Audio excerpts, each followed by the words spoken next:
Welcome to this episode of the Ohio Lodge of Research podcast, OLR Connections. We sit down with worshipful brother Mike Clevenger, who has been an active Mason in the education of leadership, as well as the general education of Masons. In this episode, he introduces us to his involvement in Masonry and how he has progressed through the many opportunities that Masonry has provided.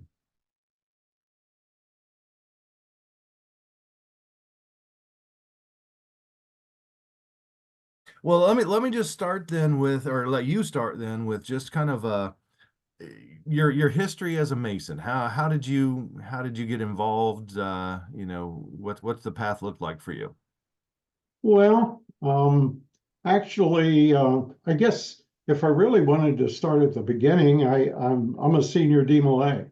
So I in my hometown in Connersville, Indiana, which is the southeastern part of Indiana, I joined a DMLA chapter and um, thoroughly enjoyed that experience, sponsored by the local lodge there, and got to meet a number of great men as Masons, and they were mentors to us. So that was my first exposure, and really after that, didn't really go about seeking out Masonry when I became of age, and I worked for a bank over there, and uh, most of the senior officers were Masons, but never investigated. So 79, my wife and I moved back to her hometown in Worthington, Ohio, and her father was very active in Masonic fraternity and the shrine, and encouraged me to think about it. So that's when I petitioned New England Lodge and was raised 1981. So I've been a Mason 43 years, and over that period of time, just immersed myself in various roles. I was master of the lodge. After I was master, I became active in the shrine organization, became potentate of Aladdin Shriners in Columbus, and then for almost 20 years taught leadership development for Shriners International. So that kind of got my foot in the door about what I'm doing today. And then at my local lodge level, I was their musician for ever since I was master until I left. I was secretary for a short stint of time, and volunteered to be lodge education officer, which kind of was my most enjoyable, besides the music, my most enjoyable function there.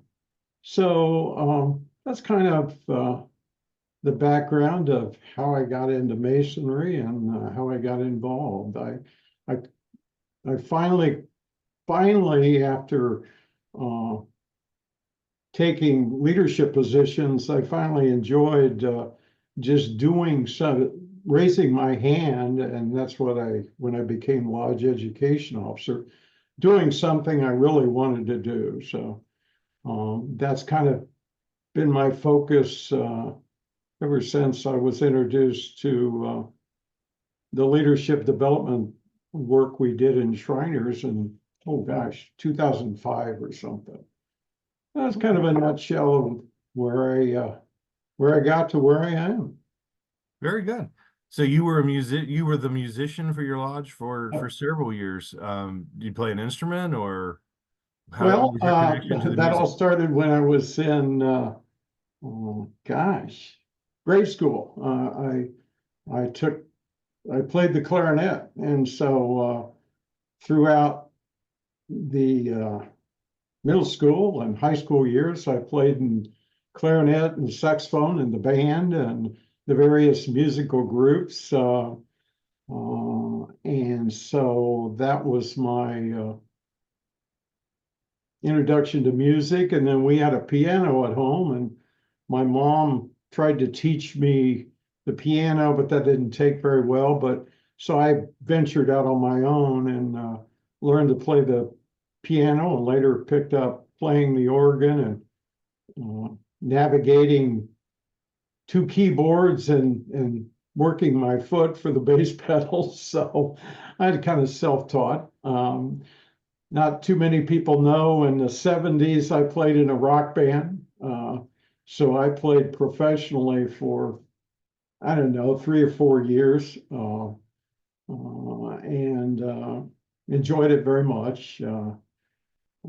So still, music's a big part of what I enjoy. Yeah. If you taught yourself organ, I think you're doing a little more than just figuring it out.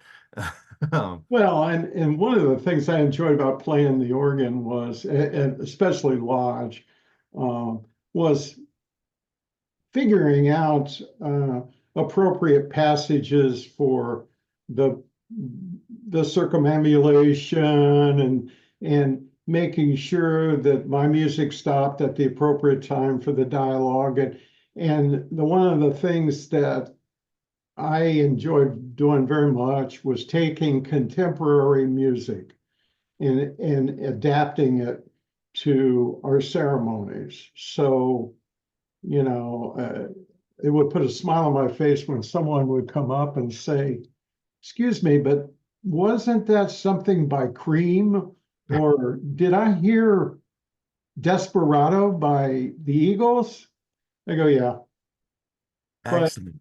so I really had fun with that. That was, Well, and I then that kind of, I wasn't trying to make it inappropriate. I just, you know, no, guys, absolutely. guys identify with the music they're used to, you know. Yeah, no, that kind of answers my question. You mentioned being in rock bands in the 70s. I was going to ask if Skinner or anybody ever made it into the ritual. So you kind Yep. of answered that. Yeah. Yeah. One night I had a country and we had it was country and western night. So I played a lot of country. I would invite guys to ask me to play certain music. And I still remember one lodge member, and I played before the meeting started, so that it was kind of a warm up. Anyway, he came up to me afterwards and he said, "Mike," and he's a musician himself. He plays guitar and sings. He said, "Mike, one favor." And I said, "What's that?" He said, "Please don't ever play Barry Manilow again." So, so no Barry Manilow. Mm, Another music story. Um, I'm going to forget the guy's name. He was a guitar player, professional guitar player, who wandered in one night. Tommy Williams, that was the guy's name. He's say it gone again. now. Yeah, Tommy? Tommy Williams, the guitar player, and toting his guitar and said, "Do you mind if I play with you tonight?" And I go, "No." And so we faked the whole night by improvising music.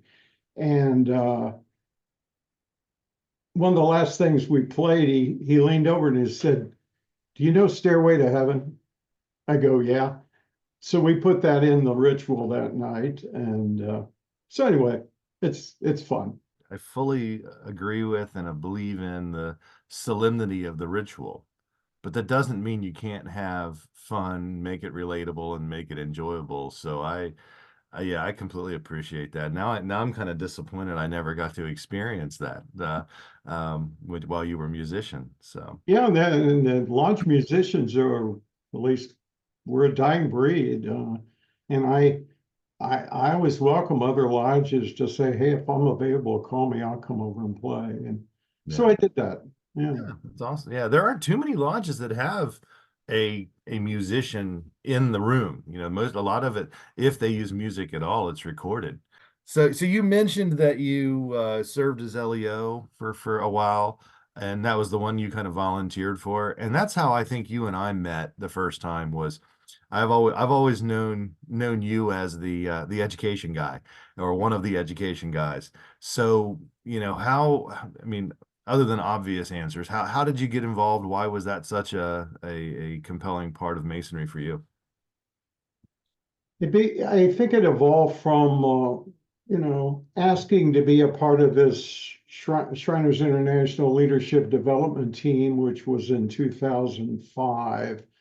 And over that period of time and taking the training we did for leadership development and my own personal reading of the classic leadership authors, the more I read, the more I found out that I believed that, and still believe this today, that Masonry was missing a great opportunity to take advantage of some of these this education for leadership and developing not only officers, but developing and providing education in their organizations. So it was after about 10 years of teaching there on the Shriners International level that I got hit with a big light bulb. And that light bulb was, wait a minute, we've got this set of three degrees. We've got a ritual book, and that in itself is a personal development program laid out before us.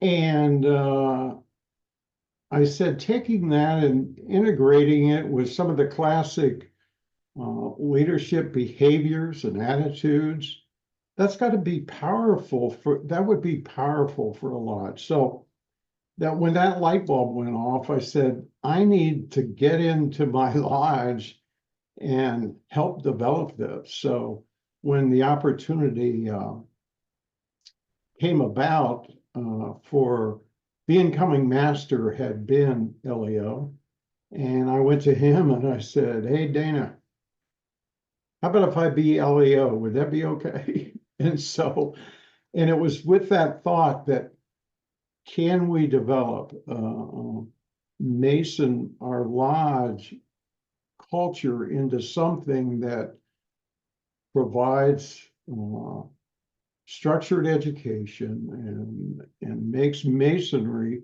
the personal improvement program that it is, and make it alive and make it interesting and make it useful. And so that's how that got started. Yeah.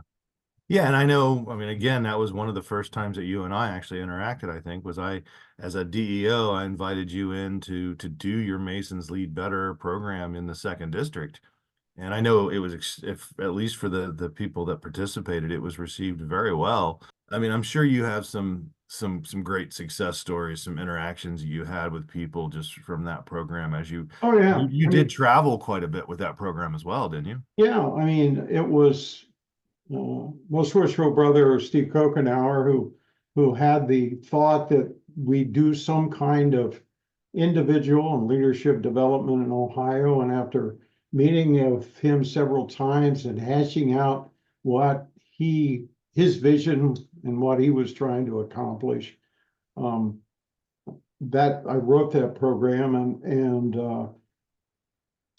so I was in every district in a year, which was quite a schedule. Every weekend I was gone. A couple I did throughout the week. But I can tell you that from my perspective, my own personal benefit from that, it was the most wonderful experience I had in my life.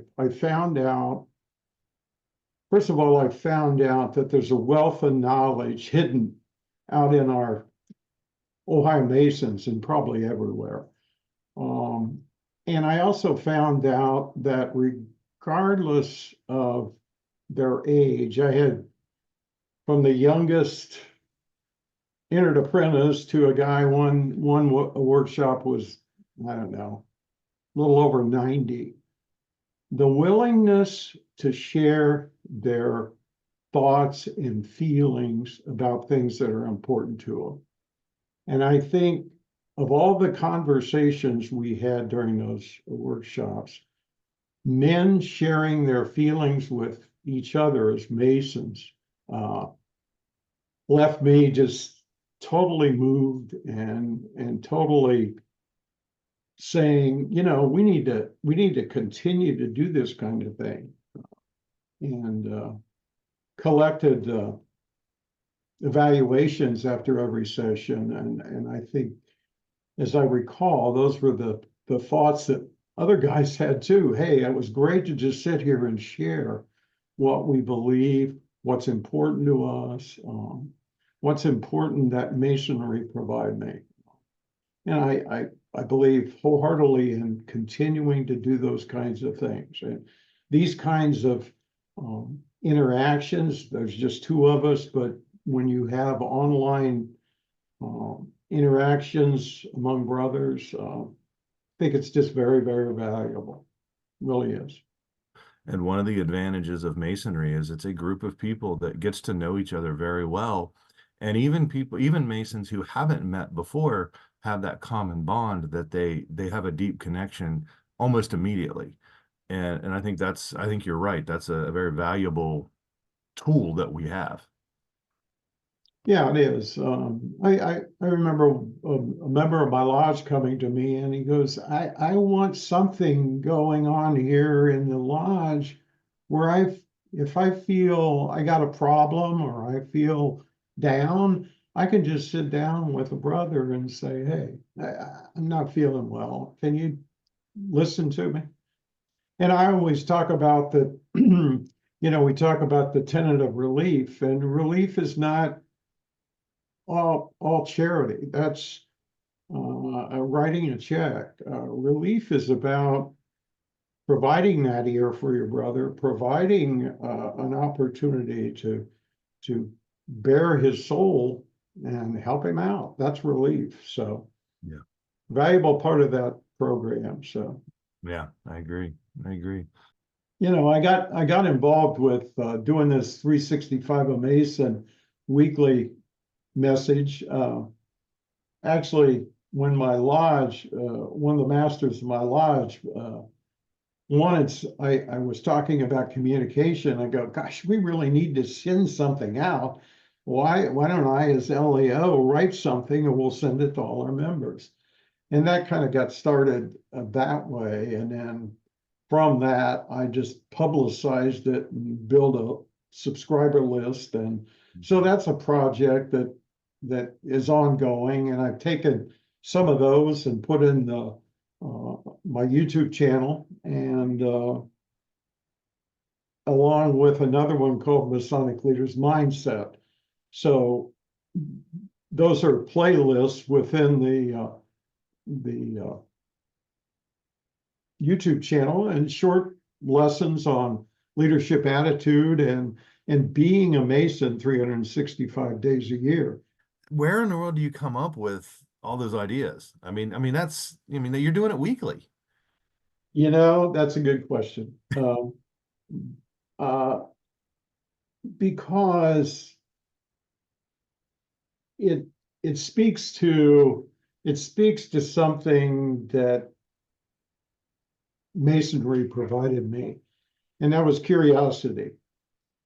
And also comes from the fact that when I began teaching leadership and personal development, I felt a need and a requirement that if I was going to stand up in front of a group and say, you really need to be doing this, I needed to be doing it myself.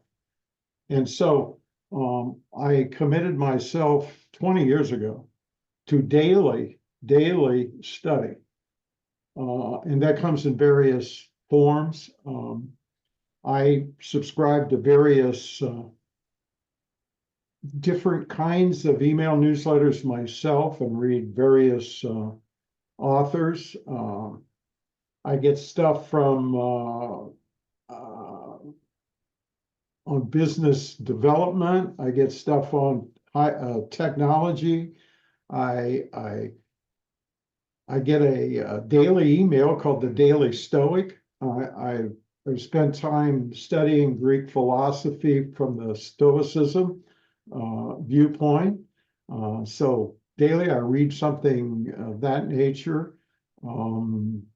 What else? Harvard Business Review, especially I get a leadership newsletter. And so it's just a myriad source of reading and study and then personal. My hope is that more than often I'll have a personal experience with someone or some situation that allows me to teach and refer those reading back to the Masonic ritual and the Masonic lesson that it taught me, and ask them to, ask them to think about it themselves. So, Yeah. but I think ahead and just read as much as possible. I have a ritual book sitting here. Every now and then I'll just open it up and start reading. I have one of those handy too. And so, I collected a lot of old Masonic texts, and some of the periodicals, like Joseph Fort Newton's, get the name of that one, and read some of those articles every now and then, and some speeches from old Masonic leaders, and I wait for a spark to hit me, and it comes from everywhere. But it all boils down to um, having, I feel an obligation that has to be out every Monday morning. So it keeps me going. Yeah. Just keeps me going. So, but it's a good question. You committed at some point to daily, I forget what phrase you used, but daily lessons or daily education for yourself. And you kind of describe what that looks like as far as the different resources you use and so forth. But how much time do you commit to that? Is this something where you sit down and say, I'm going to read for an hour, or is it, just kind of naturally happen?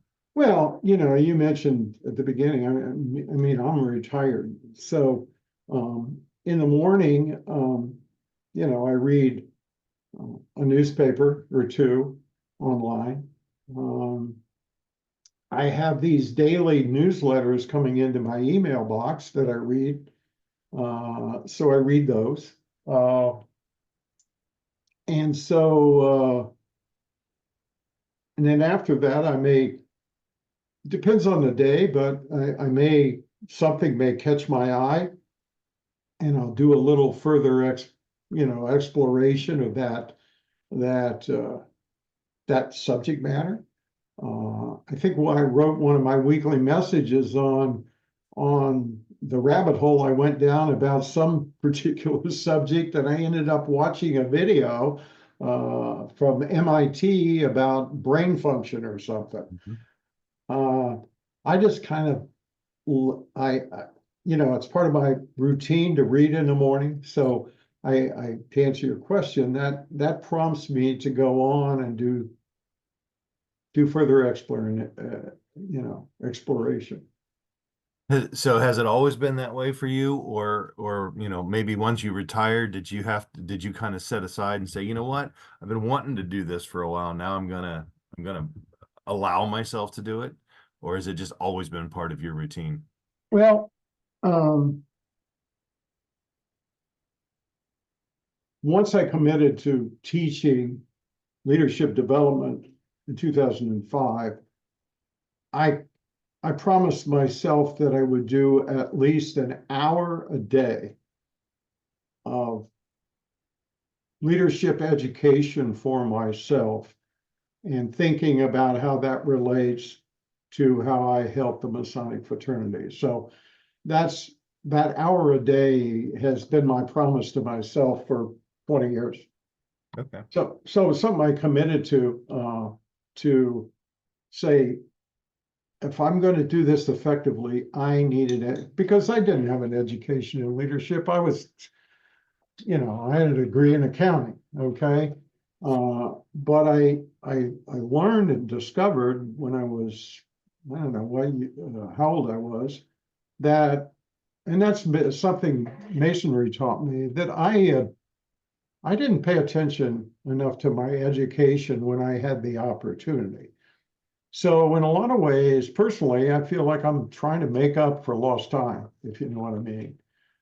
Devour books that I would not necessarily read, uh, but they're difficult, and I want to test my brain. And they say us older people, we need to keep our brain active. Well, that's just a health thing for me too. Well, But and I that's, think it's a thirst for knowledge and understanding and how I can pass that on to someone else, you know? is that I think there are a lot of Masons who have an interest, but like you said, they were not academically minded. They don't know, they know they're interested in things, but they don't really know how to acquire that information. And I think that that's one of the common misconceptions is how much time educators spend educating themselves. So, Yeah, and you sparked another thought here, is that the term Masonic education means a whole bunch of things to a whole bunch of different people. And once which leads me to say that when you say, okay, brothers, next meeting, we're going to sit down and we're going to discuss the esoteric meaning of the ritual. Well, you're going to scare all kinds of guys away because, first of all, they don't know what esoteric means and they don't know what to expect. And so I think and that was one of my focuses when I built the Masons Lead Better program. I need to make this practical. I need to make this practical. And so that teaching them how to learn was kind of my worksheet on the ritual. Here's what the ritual says. What do you think it means? right.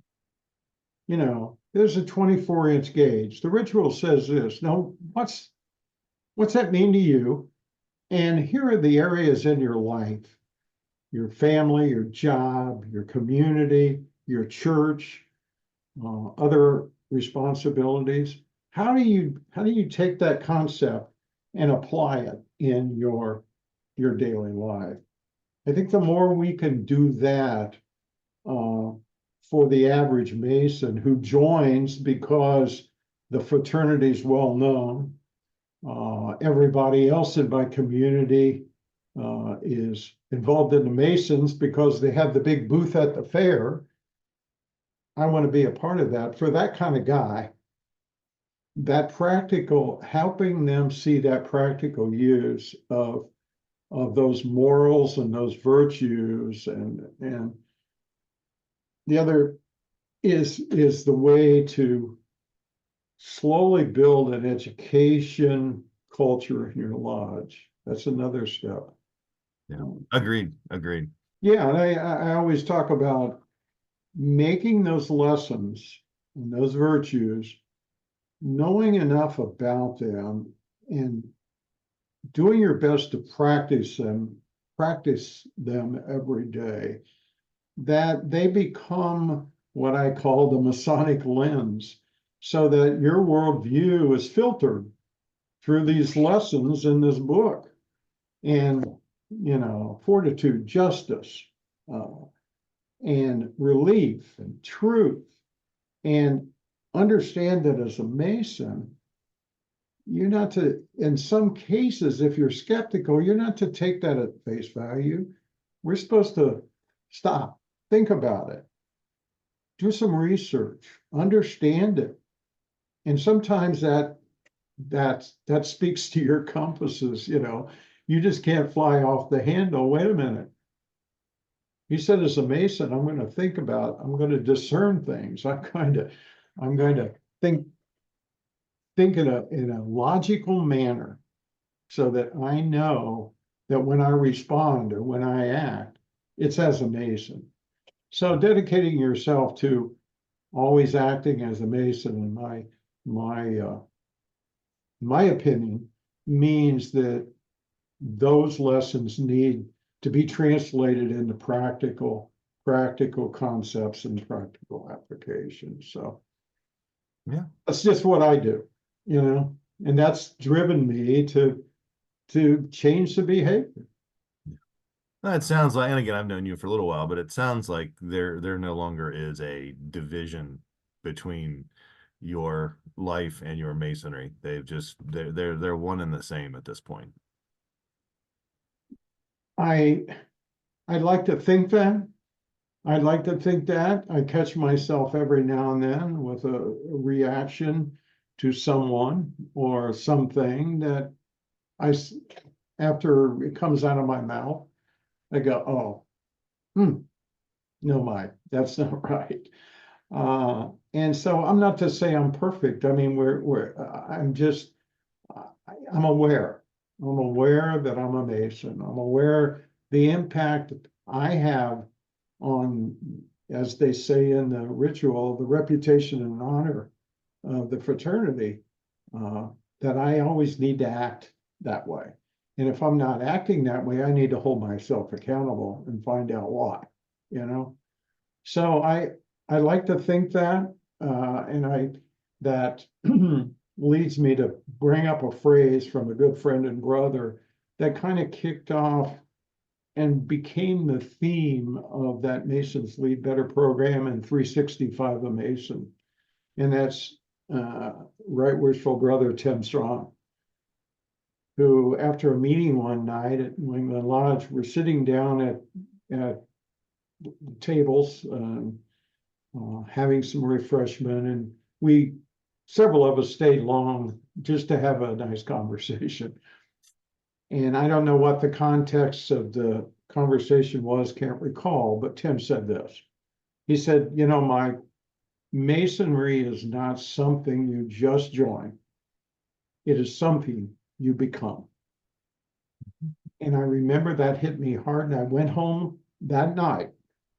And the next morning I wrote a 2-page paper to my lodge brothers about that whole thing, and that we as a lodge need to find out how to become Masonry, how to make it our view on life, our how we interact with other people, how we view things.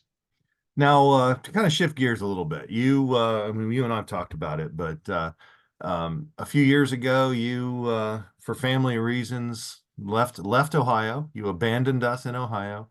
Um, how has that changed Masonry for you? I mean, have you gotten involved in your new home, or